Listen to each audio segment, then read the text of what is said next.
What's up, guys? In today's video I'm going to be going over 5 of the longest lasting fragrances in my collection. A little bit of a different background today. I am actually definitely not inside my closet right now, just because my spare bedroom is currently being used by my mom that came to visit me. So background's going to be a little different for the next few days. Not really much of a difference because I have the one light on me with a dark background. Not too much of a difference, and I'm also standing, so if I'm out of breath, it's because it's a little bit different now that I'm just standing making videos and I'm not used to doing this, but it's alright. I could be moving a little bit too much now too, but let's go ahead and get started. First one, it's going to be one that I kind of wanted to hate, not going to lie to you. This is a fragrance I thought I was going to flip real quick. I thought I was going to buy it, got it for a really good price, and I was like, I'm probably just going to flip this one, especially with the reviews I was seeing online and on Fragrance and kind of that stuff. But it's actually a fragrance I've actually come to really enjoy. Well, the only time I wore it besides a test wear, it's going to be Roja's Manhattan. So, Roja's Manhattan, yes, it's similar to Tobacco Vanille, but the way, that's honestly like a different take on Tobacco Vanille, even though it's pretty much the same tobacco vanilla kind of combo. It's a different tobacco, different vanilla. So if you find tobacco vanilla way too sweet, I think this gives a little bit more of the realism that you might be looking for, especially that tobacco note is a little bit more realistic. I'm not sure if there's cinnamon in here, but it smells like there's a little bit of cinnamon in there compared to tobacco vanilla. Different enough for me to have both. I hate redundancy in my collection, but this is actually pretty good.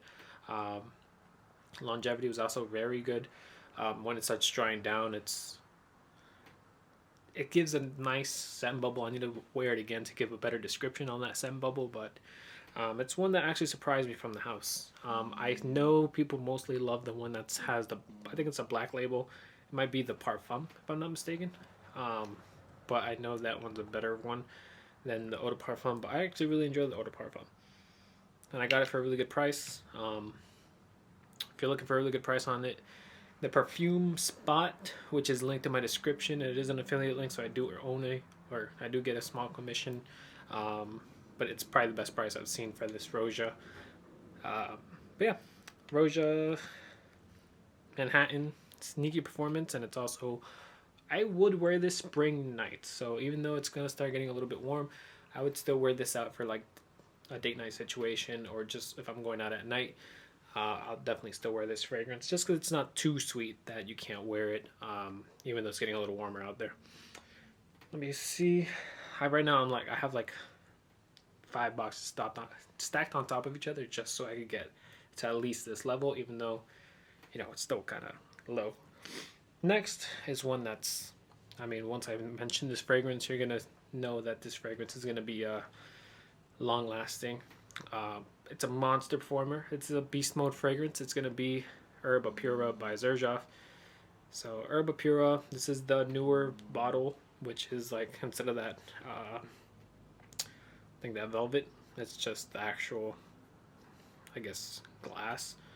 Haven't worn this one in a while. I actually wore it this past week, and I actually really enjoyed the wearing.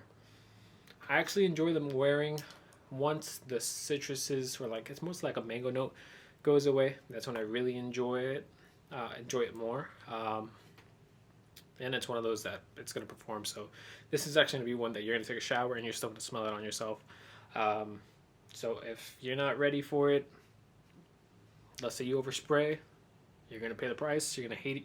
You're going to hate what you did to yourself. But this is definitely one of those. And all of these might be those that if you spray too much, you might hate yourself afterwards. There's actually one that's a sneaky one in here, but I'll explain my reasoning why. I'll probably make it the last one. But yeah, Herba Pura for sure, long-lasting fragrance. You're gonna get crazy longevity from it. Next is one that I learned the hard way to not overspray this fragrance. So basically, this fragrance, yes, I knew it performed. I didn't know it performed the way it did.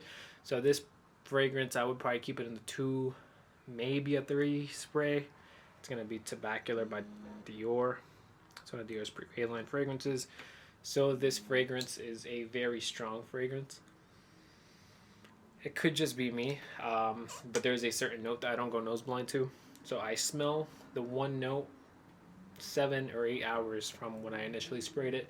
That's how I know it's still there, just with how strong it's going on my nose. So first time I wore it, mine giving it like 5 sprays, maybe 6, maybe 7 if I'm being honest. But definitely regretted it. Good thing was that I wasn't going to work or anything. It was just going out to, I think I was just going to go grocery shopping or something. So when I came back home, went, showered, scrubbed it off of me as best as I could, but I could still smell it on myself. Then when I dialed back to sprays, I think I did 3 sprays. I actually really enjoyed it. So I was still going pretty strong. Got a compliment, but it wasn't overwhelming. So it's one of those that if you're going to overspray, it's going to project like crazy, but it's also going to last like crazy. I have pretty long work days. This made it through my entire work day, obviously. If it was one of those that even though you scrub it off, it's a, it's going to smell on you still. It's obviously going to last through a work day as well. Next is another one that I choked myself out with. So this is another one that's pretty strong. Dial back the sprays on this one. This is another 2 to 3 sprays. Really good. I learned the hard way. When I first choked myself out with it, it made me stop wearing it for maybe a week, maybe 2 weeks, even though I just got it in. But it's still my favorite Amouage. It's going to be Jubilation 25. This was one of those darlings of the community, one of those hyped up fragrances back in the day. Is it kind of losing its hype? Not really. I think people still talk greatly about it. I just don't really hear too much talk about it. I don't think this fragrance should be lost in the sauce with all these new fragrances coming out, just because this is probably the best Amouage fragrance in my opinion. Reflection Man is also really good, but this is kind of its own thing. It's probably the best actual, not that Reflection Man is not a real Amouage, but if we're talking about like a real hard to like Amouage, not even though it's not really that hard, I would say more of a complicated scent from Amouage. It's going to be Jubilation 25. Tried a lot of them. I've had Lyric Man, I've had Epic Man, I've had Boundless, I've had pretty much all of them, close to all of them. If not, I've tried like Memoir Man, Purpose. I've tried all of those. Purpose is actually pretty good from what I remember. But this is, in my opinion, the best one. Second place is a fragrance I haven't owned, but I would like to own, would be Royal Tobacco. That was actually a pretty good scent as well. Beach Hut Man that I have is actually pretty good. Sunshine Man, it's discontinued. Obviously, I have not tried that one, but everything that's currently available, I have smelled before, and I think this is the best one out of all of them. Like I said, and like the purpose of this video, it's going to be one of those long-lasting scents. Even if you want to scrub it off yourself, you're going to smell it on yourself. So be careful with the sprays. This is one of the ones I have to be in a mood to wear, just because if there's going to be a certain point in my day that if I'm not, let's say I don't want to wear it for the entire day, let's say to work for example, that I'm working 12, 13 hours, I'm going to get tired of this 9, 10 hours in. It's still going to be going strong. So I'd rather have it as a light scent around me than a really strong scent the entire time around me, if that makes sense. And lastly is one that actually surprised me. So I was giving this one a test wearing. I wore this one, it was like maybe 7 p.m.-ish after shower. Went to sleep the next day. Was still going pretty strong. It's one that I wasn't really expecting to go that strong. It's a fragrance I did not pay for. This was sent to me. No, this was not sent to me for any kind of PR or anything like that. It was just a free bottle that was sent to me. Valentino's Extra Dose. And the thing about these Valentino fragrances is I was sent Extra Dose and I was also sent the Eau de Toilette. I'm not sure which is which. I'm pretty sure this is the Extra Dose just because the pink on the Valentino wording is brighter, or like a darker hue of pink, and it's also mostly black of a bottle instead of the other one that's like a gradient. And then there's nothing else that says well, maybe it's just the concentration. Yeah, so this is apart from concentration, so Next time I just gotta look at the sticker on the bottom that says Parfum, just to know it's the extra dose version. But extra dose is definitely the best version of the Valentino that I've tried. From the original type of DNA, I think Eau de Toilette, or not the Eau de Toilette, I think Rock Noir, even though it is a Born in Roma fragrance, it's a different kind of flanker, if that makes sense at all. I find it a bit different than the rest of the Born in Roma line. Like, let's say even Coral Fantasy ties in more to that line than Rock Noir, in my opinion. But redundant tone for sure, the Eau de Toilette and Extra Dose. I might get rid of the Eau de Toilette just because I don't need it. It's just taking up space. I don't really wear these fragrances. Only reason I haven't so far is because my fiance loves it. But let's go ahead and get back to this fragrance. This fragrance, like I said, it was like maybe around 7 p.m. when I wore it just to test spray it. It was like on my wrist and on the back of my hand. Went to sleep, woke up, and I'm talking about I go to sleep late.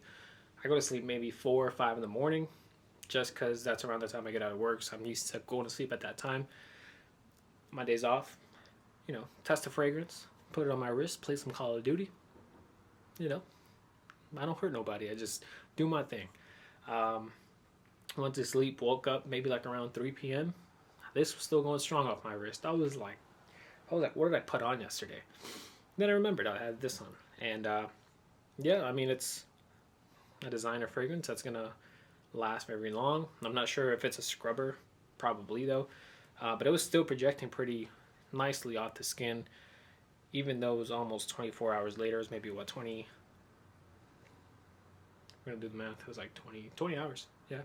So, going strong for about 20 hours. Really good scent. Like I said, it's pretty redundant to own if you have any other ones from the Born in Roma line, like the Eau de Toilette or what's it called? Intense. There we go. It's either the Intense. This is like the best version of that DNA. If they would have named this one Elixir, they would probably fit it for the line. Because I feel like this is the best version of all of them, if that makes sense. But that's all I have for you guys today. Please leave a like, subscribe. Let me know which fragrances you have in your collection that are long-lasting fragrances that people don't really talk about anymore, or if not, people don't really just mention when they're talking about long-lasting scents. These are 5 of them for sure. Jubilation 25 is one that I think still needs to get a lot of attention compared to what it's getting now. I think it's one of the best Amouages for what it is, even though there's a lot of Amouages coming out, the new bottles, and then I saw that there's ones of like Existence, and I forgot what the name of the other one was, but very good scents. But out of all the Amouages I've tried, Jubilation 25 is my favorite one. That is all I have for you guys today. Please leave a like, subscribe, and I will see you guys on the next one. If you have any, let's say, if you want to help to support the channel, I do have some affiliate links in the comments, in the description, at no cost to you. Any purchases you make, I make a small commission, which helps me purchase more fragrances for the channel. Also, I'm thinking about making a video of the purchases that are made through the affiliate links, because I'm able to see what kind of purchases they are. I don't know who bought them, but I can see what purchases they are. I'm thinking about ranking those purchases, just because I have a few purchases that were made. Very interesting ones. Ones have been like crazy, like Boadicea. What the fuck is it called? It's Boadicea, right? I think that's how you say it. Boadicea. I might be stupid right now. Okay, so they bought like 3 of those fragrances. There was another one that was like a sample packs. That's from what I can remember off some of the orders that I was looking at. But I don't know if you guys would be interested in me reviewing those orders. I'm kind of just ranking those orders just because something fun. If you supporting my channel, going through my affiliate link, maybe I don't show the order, but I go through the fragrances in that list, or in the purchases that were made through the affiliate links, and I just talk about the fragrances. Boadicea is one that I've tried them before. I have never owned one, so I probably look up the notes in that video and all that stuff. Let me know if you guys are interested in that, even though I've talked about this for the last 2 minutes. That's all I have for you guys today. Please leave a like, subscribe, and I will see you guys on the next one. Have a good one, guys.